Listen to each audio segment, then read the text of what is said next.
This video is sponsored by Novium, creators of innovative hoverpens inspired by space to stimulate curiosity and creativity. This map shows every location the Hubble Space Telescope visited during its first 30 years. In that time, it completed nearly 1.5 million observations of more than 50,000 targets. That's a lot of observations. But believe it or not, Hubble has only managed to glimpse less than 1% of the sky. And that's the nature of telescopes like Hubble and James Webb. They're designed to see deeper with a clarity that no telescope on the ground can match, but they can only do this for a tiny patch of the sky at a time. And that's why when we see Hubble's image of this galaxy, there's no way of immediately knowing that it's just one of more than 1,000 galaxies in the Perseus Cluster. But now that the Euclid telescope has completed its commissioning, the Perseus Cluster is revealed with an unprecedented combination of depth, clarity, and a wide field. Not only does it reveal the 1,000 galaxies of the cluster, but also 100,000 galaxies in the background, many of which are seen here for the very first time. This is the kind of science the Euclid telescope was designed for. By mapping the distribution and shapes of these galaxies, astronomers will be able to find out more about the dark matter that shapes the cluster. It's just the first of the 30,000 observations that Euclid will make over its 6-year survey of the sky. Now, I talked about how Euclid's mission is going to work in my previous video, so I'm not going to repeat the details of the mission here. But in that video, we talked about Euclid's first engineering images. They were cool, but they really weren't intended to reveal anything new about the universe, so much as demonstrate that the telescope was in focus. But now that its science mission is about to get underway, the Euclid team released 5 stunning full-color images that really show what this telescope can do. And yet, for a while there, it wasn't looking too good for Euclid. Stray light was hitting one of its cameras, preventing it from detecting faint objects. During long exposures, the telescope was losing its lock on guide stars and was unable to maintain its pointing. So let's talk about how Euclid overcame these problems to create these beautiful science images. During its initial testing, it became clear that there was stray sunlight making its way onto the focal plane of its visible light instrument, or VIS. The VIS camera is mounted here on the side of the spacecraft. The team thought sunlight might be reflecting off of one of 2 thruster arms extending outward from the side. Now, this design helps to keep the thruster exhaust from contaminating the telescope, but it also means that there's a surface that sticks out past the sunshield. The thruster arms are painted black to prevent reflection, but there's a small bit about a square centimeter in size that has to be left unpainted. The team suspected that sunlight might be reflecting off this shiny bit, hitting the back of the sunshield, and bouncing onto the side of the telescope. Now, the telescope and the instruments are wrapped in multiple layers of insulation, but somehow a small amount of sunlight was finding its way into the instrument bay and across VIS's focal plane. But by rolling Euclid slightly, they could hide the thruster arm behind the sunshield and reduce the stray light to a negligible amount. With the stray light problem out of the way, the team could test Euclid's science capabilities. So they took some 75-minute exposures and got this. The telescope was losing track of its guide stars and could not maintain its pointing. So why was this happening now, and why wasn't this caught during those initial test images?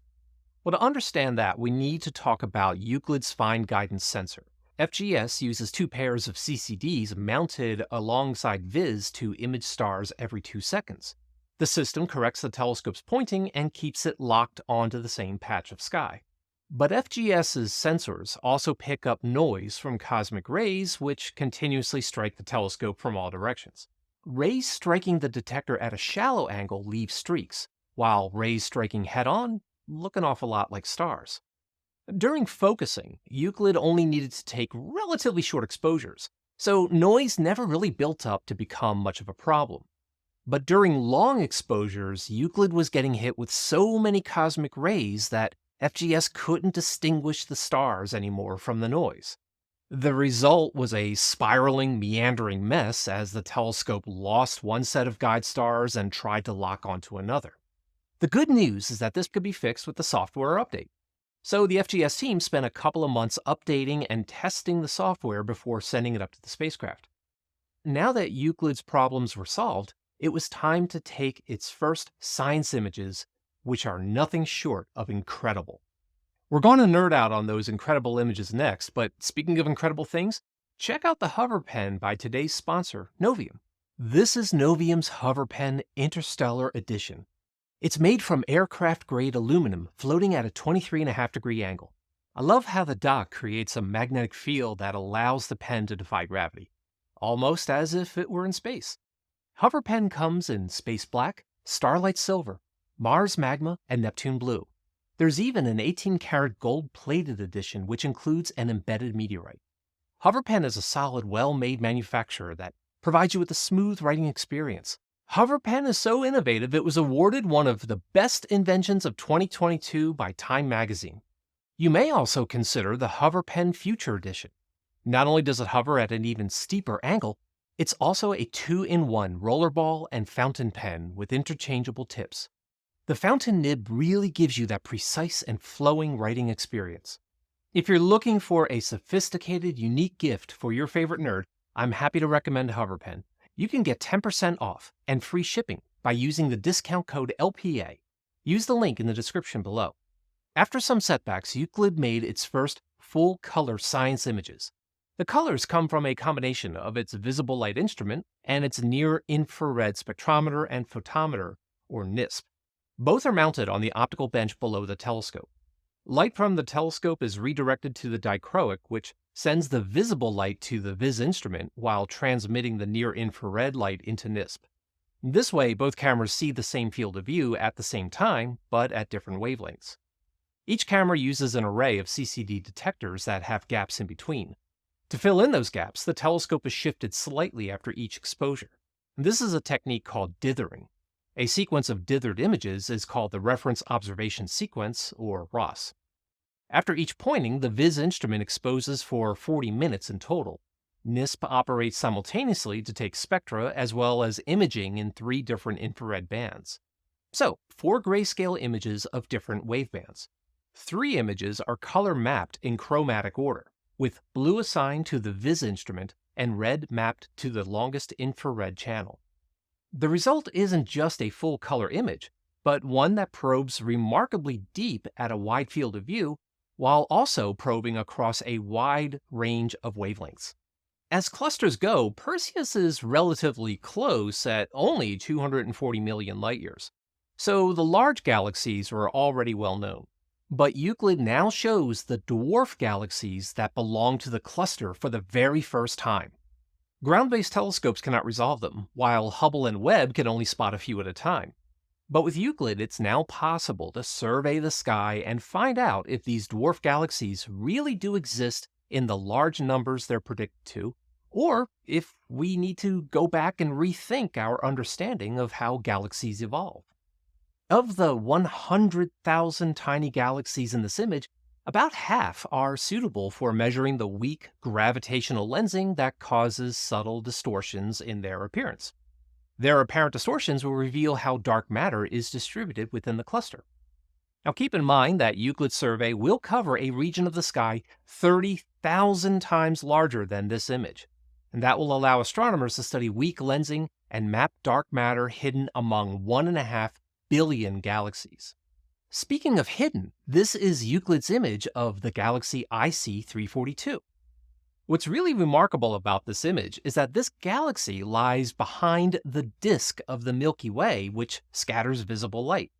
That makes IC 342 difficult to study in any detail, which is why it is nicknamed the hidden galaxy. However, Euclid's near-infrared instrument brings out details that we've never seen before. Among them are individual clusters of stars hidden within the galaxy, seen here for the very first time. Many of them are thought to be globular clusters, which are concentrations of very old stars. In this way, they preserve the fossil record of the galaxy's formation. Because IC 342 is only 11 million light-years away, it spans a region of the sky that's almost as large as the full moon. The Hubble Space Telescope imaged portions of this galaxy in detail over the last 30 years. but Euclid imaged the entire galaxy in detail in about an hour. An even closer galaxy is NGC 6822. At just 1.6 million light years, it's a member of our own small galactic cluster called the Local Group. It's an irregular galaxy in that it doesn't have any arms or spiral shape or any kind of shape at all. It's also small, about 7,000 light years across. Dwarf irregulars like this one are thought to be the building blocks of galaxies like the Milky Way. Euclid's near-infrared instrument shows globular clusters of old stars that hold clues as to how this galaxy formed. But NGC 6822 also has several regions of ionized hydrogen that are being lit up by recently formed luminous stars. An interesting aspect of this galaxy is that its stars are relatively low in elements that are heavier than helium. We call such heavier elements metals. I know carbon, oxygen, nitrogen are not actually metals on the periodic table, but metals is how we roll in astronomy. Anyway, metals are formed in stars and expelled into space when they die. So they wouldn't have been very common in the early universe because the very first generation of stars wouldn't have even lived and died yet.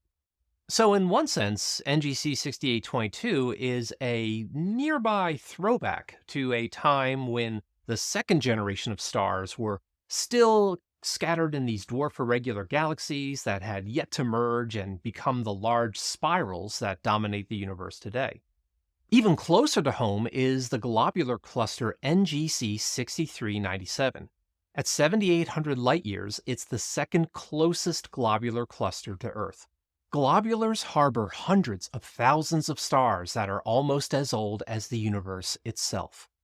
The clusters follow large halo orbits around the Milky Way.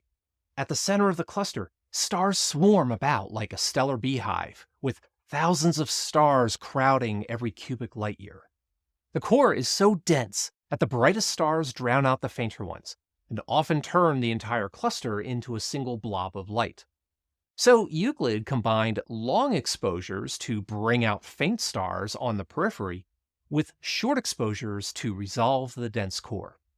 This image will allow astronomers to look for evidence of previous encounters with the Milky Way. The idea is that as these clusters pass through the Milky Way galaxy, tidal forces should disrupt the orbits of stars into long tidal streams. The presence or even absence of these tidal features will help to map out the distribution of dark matter in and around the cluster.